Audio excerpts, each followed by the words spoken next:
கடந்த அதிமுக ஆட்சியில் போடப்பட்ட புரிந்துணர்வு ஒப்பந்தங்களை இந்த அரசு இதுவரை நிறைவேற்றவில்லை என்று கூறிய எதிர்க்கட்சித் தலைவர் எடப்பாடி பழனிசாமி விளம்பரத்திற்காக சென்னையில் தற்போது உலக முதலீட்டாளர்கள் மாநாடு நடத்தப்பட்டதாக விமர்சித்துள்ளார்.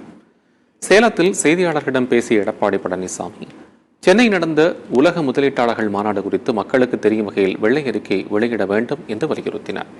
ஒவ்வொரு ஆண்டும் 500 மின்சார பேருந்துகள் கொள்முதல் செய்யப்படும் என்று திமுக அரசு கூறி வருவதை சுட்டிக்காட்டிய அவர் 3 ஆண்டுகளாகியும் இதுவரை ஒரு பேருந்து கூட வாங்கவில்லை என்றும் இதுதான் இந்த ஆட்சியினுடைய அவலம் எனவும் தெரிவித்தார். தமிழகத்தில் எங்கு பார்த்தாலும் உடைந்த பேருந்துகள் தான் ஓடிக்கொண்டிருக்கின்றன என்றும் அவர் தெரிவித்தார். அவர் சொல்லுவது 500 மின்சார பேருந்துகள் கொள்முதல் செய்யப்படும் சொல்றாங்க. 3 வருஷமா தான் சொல்லிட்டு இருக்காங்க. இன்னும் மின்சார பேருந்து வந்த மாதிரி இருக்கல, அந்த மாதிரி தெரியல.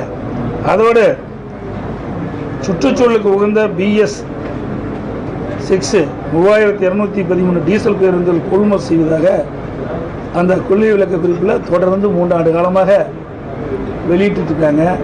ஆனால் ஒரு பேருந்து கூட இது வரைக்கும் வாங்கல. இதுதான் இந்த ஆட்சியினுடைய அவலம். எங்கே பார்த்தாலும் ஒடிசல் பேருந்து ஓடிட்டு இருக்குது. மழை வந்தால் ஒழுகிற பேருந்துகள்.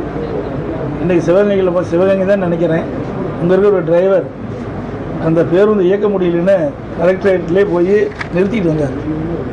இப்படி பேருந்தில் போக்குவரத்து துறையில் சரியான முறையை நிர்வாக திறமை இல்லாத அரசாங்கம் இருக்கின்ற காரணத்தினால் இன்றைக்கி மக்கள் கிடைக்கும்.